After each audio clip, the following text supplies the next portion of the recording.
good morning. Today, as we look at Romans chapter 14 through 15:13, we are completing this last section of chapters 12 through 15, in which Paul has been zeroing in on what it looks like to live a gospel lifestyle. He's trying to get us to see what it looks like to be living sacrifices. As Lauren reminded us, it's instructions on how not to let the world squeeze you into its mold, but to be transformed by the renewing of our minds, so that we can learn how to love the Lord our God with all our hearts and minds and soul, and to love our neighbors as ourselves. You can just hear those words of Jesus ringing through all three of these chapters, and indeed the whole book of Romans, over and over again, to love. But that's easier said than done, isn't it? When God calls us by his Spirit to be part of his kingdom, he calls all kinds of people. First the Jew, then the Gentile, from every tribe, tongue, and nation. And we're trying to outdo each other in showing love for one another with brotherly affection and with a sincere heart. And some of these people are really hard to love. And as Lorraine reminded us last week, the way to do this is to be unencumbered and to hold no debt but love. This is one tall order. But as Becky reminded us from 1 Thessalonians 5:24, the one who calls you is faithful, and he will do it. Amen?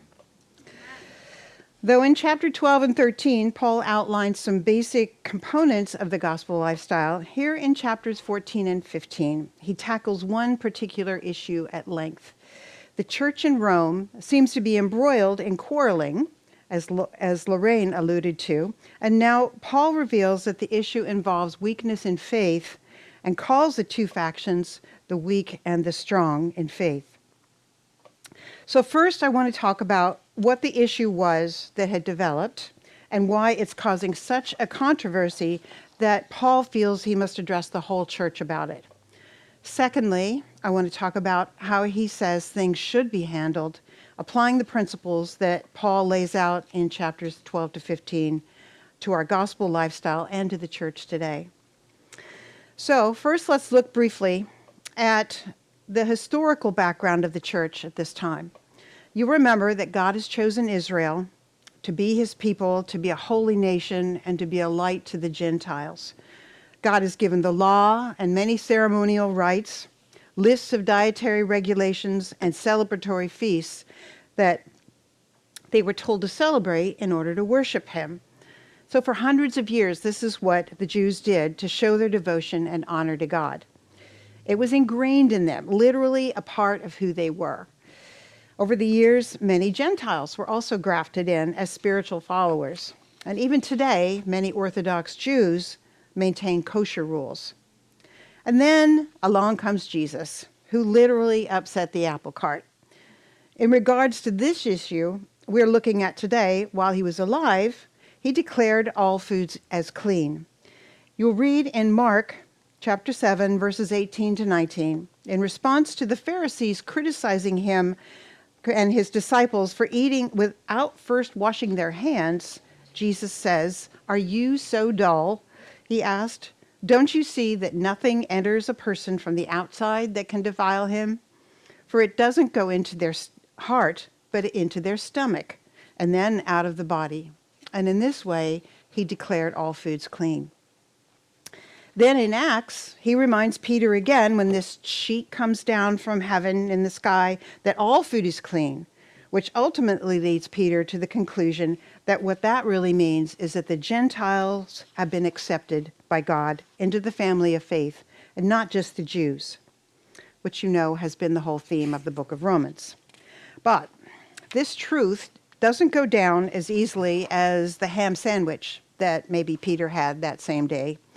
Suddenly, after centuries of following the rules to please their God, the Jewish believers find out that it's really not about food and drink at all. It's about being justified by God through faith in him. And we're back to Romans 1:17, that the righteous shall live by faith.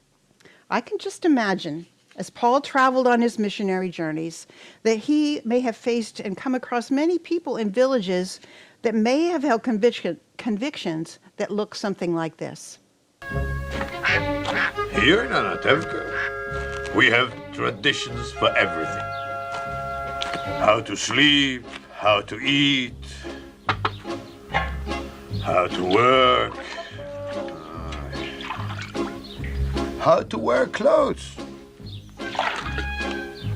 For instance, we always keep our heads covered and always wear a little prayer shawl. This shows our constant devotion to God.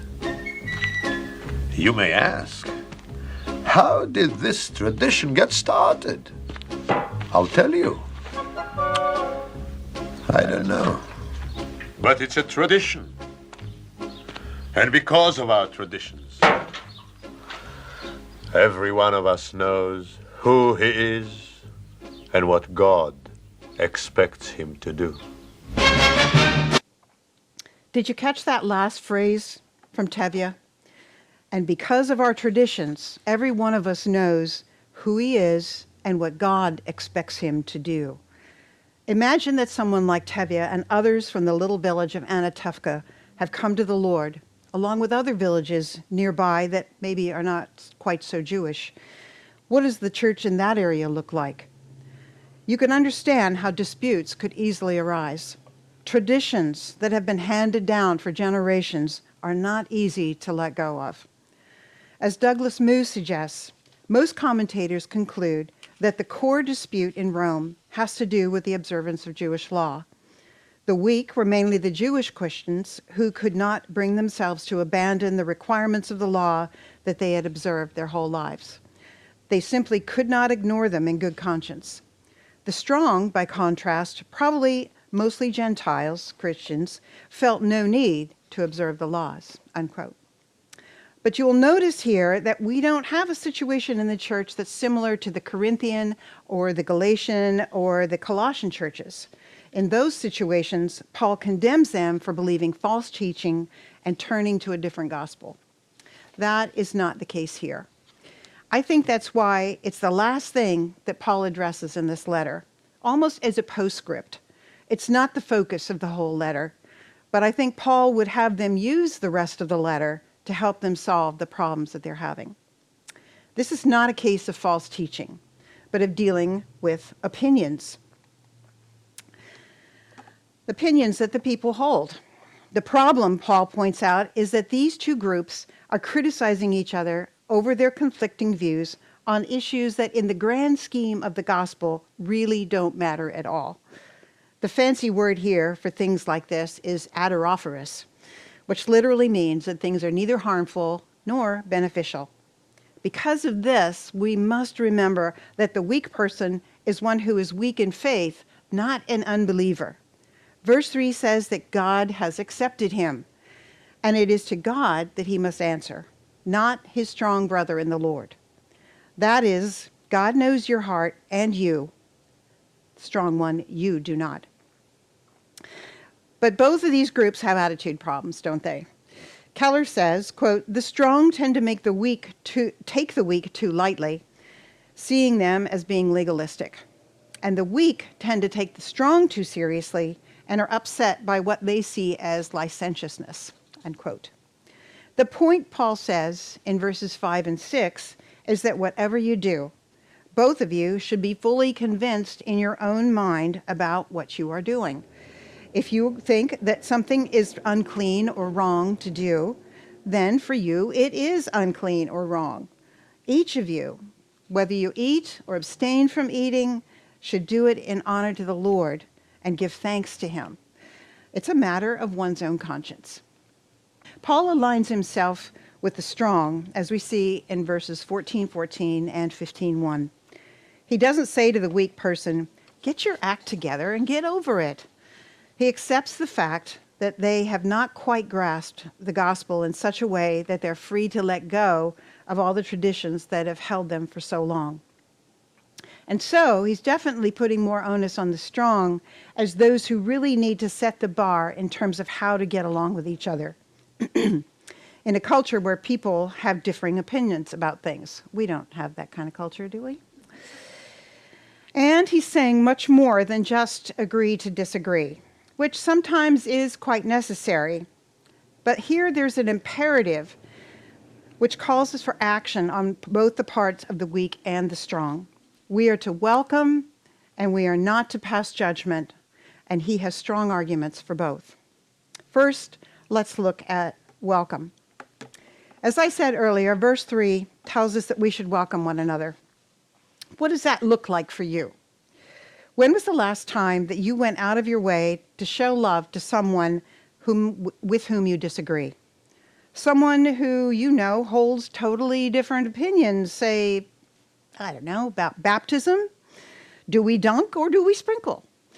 Can a Baptist really get along with a Presbyterian? Can a vegetarian come to eat at the house of a carnivore? Can one who celebrates Christmas celebrate with one who doesn't? Can a Republican really get along with a Democrat? Yes. Why? Because God has welcomed him. God has welcomed you. Whether he eats meat or abstains from it, whether he keeps certain days or not, the point is that both groups are doing these things because they feel that in doing them, they are honoring the Lord. The problem comes when each group is saying that their way is the best and that the other group should come over to their side. And if they don't, then obviously they don't love the Lord. We should not be gauging our relationships with others in the church based on where they stand on some particular issue. This, Paul says, is where they have crossed the line. Paul says to each group 5 times, stop passing judgment on each other. Here, my friends, is where it gets personal and serious, and where I think it's important to make a distinction between making judgment and passing judgment, which is often called being judgmental. You've all heard it, and you've probably all said it one time or another, don't judge me. But I think that phrase has gotten a little out of hand and control and misused more often than not.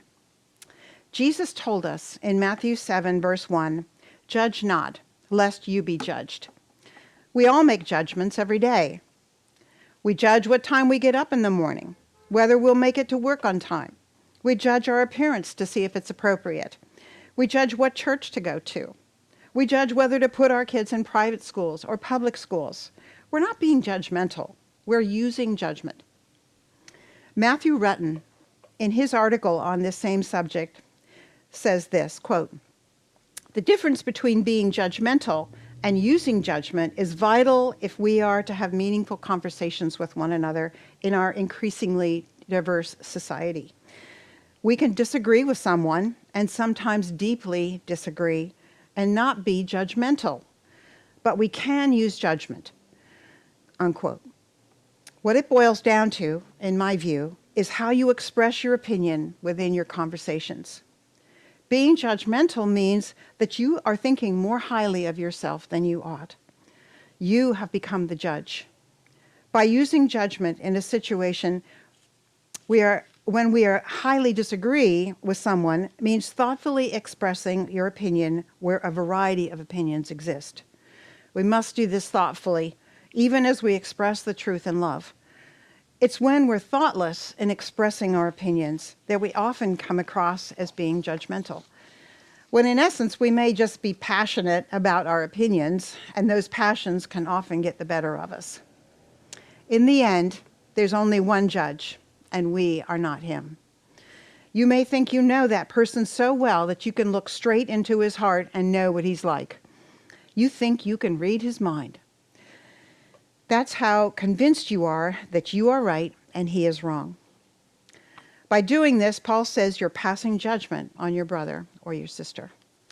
You, whether you know it or not, are making judgment about whether or not she is a believer. Are we able to see into the hearts of people? Really? No. Verse 4 says, who are you to pass judgment on the servant of another? It is before her own master that she stands or falls. And that master, of course, is God. This is why all of a sudden, in verses 7 through 9, Paul is talking about life and death. It reads this way, for none of us lives for ourselves alone, and none of us dies for ourselves alone. If we live for the Lord. If we die for the Lord. So, whether we live or whether we die, we belong to the Lord. For this very reason, Christ died and returned to life so that he might be Lord of both the living and the dead. Do you see what Paul's saying here? He's really trying to bring it home to these people that they are arguing and judging each other over things that have nothing to do with their place in the kingdom. As it says in verse 17, the kingdom is not a matter of eating and drinking. Jesus didn't go to the cross and suffer a brutal death only to rise again and see his flock fighting over food and other issues that are immaterial.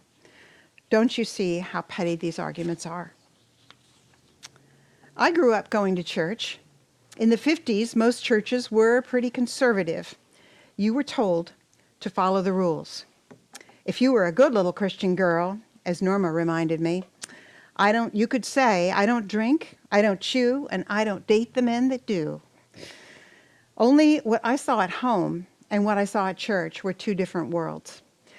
Only what I saw at home, So when I was confronted with the gospel years later, my first thought was, no, thank you. I like my hedonist lifestyle, thank you very much.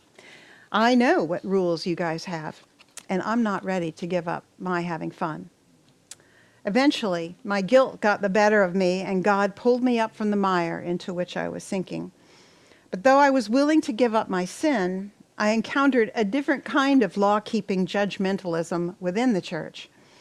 My sincerity to God was suddenly judged or based on my attendance at Sunday school, prayer, church, Wednesday night service. I'm sure you can name some prohibitions or expectations that you might have been exposed to that came under this heading of, this is what good Christians do and don't do. And maybe you've even imposed those rules on yourself, thinking that it's what makes God happy with you. Or maybe it keeps God from being angry with you. Such things as having a quiet time every day and going to prayer meeting every Wednesday are not wrong. In fact, they're great until they become a law unto themselves. Suddenly, instead of the old law that you'd been freed from, now you get chained to a new set of rules that you can soon find out that you can't keep those either.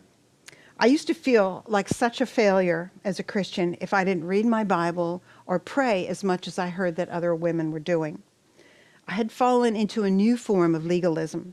Like the Pharisees, I was thinking that God will like me more, or worse, he won't be angry with me if I didn't keep up with his expectations, or if I did.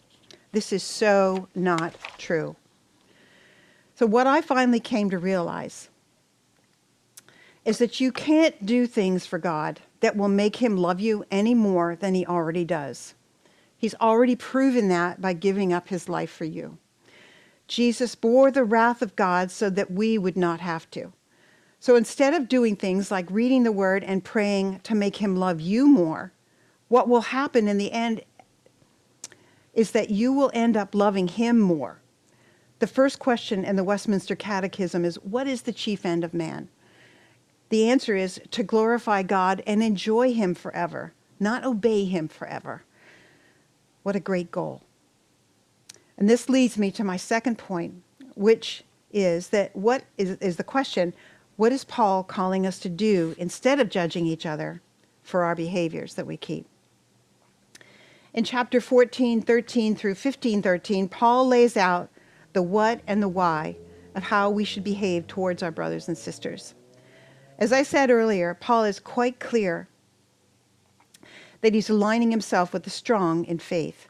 He knows that they are right as it relates to these issues about food and drink, which today we sometimes refer to as Christian liberty.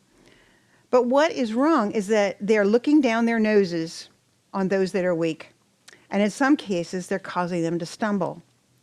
So what does that look like to make somebody stumble? What they're doing is trying to get the weaker brother to do what they do while being insensitive to the fact that they're causing them to go against their conscience of the weaker brother when they do it. Say, for example, the issue is drinking alcohol. This is still an issue in the church today. There are many who think that drinking alcohol is displeasing to God, and so they abstain from it for that reason. Then there are those who have no scruples about drinking alcohol at all. So if the person who has no problem drinking alcohol flaunts his freedom in the face of a person that he knows thinks it's wrong, verse 15 says he is no longer walking in love. And in my view, this is the key and the capstone to all that Paul's been teaching in Romans. Perhaps the weaker person could be led to think that because he sees someone else doing it, that it's okay for him to do it as well, which in the end maybe is okay, and it's okay unless he is now going against his conscience and not doing it in faith. You have literally caused him to sin. You've made him stumble in his faith. Paul takes all this very seriously, likening it twice to destroying someone in the church for whom Christ has died. So what do we do? What do you do if you find out that you've been grieved by that you have grieved someone over something that you have said or done? Verse 15 says that the kingdom of God is a matter of righteousness, peace, and joy in the Holy Spirit.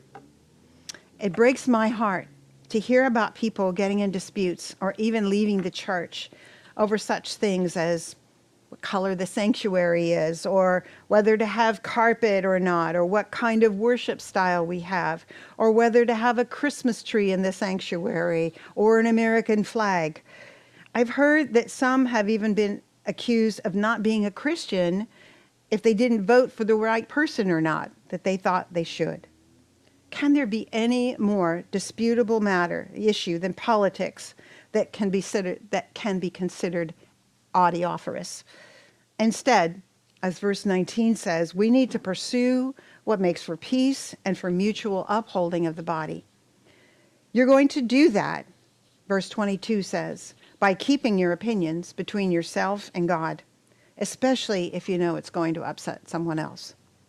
But how do we know it's going to upset someone else?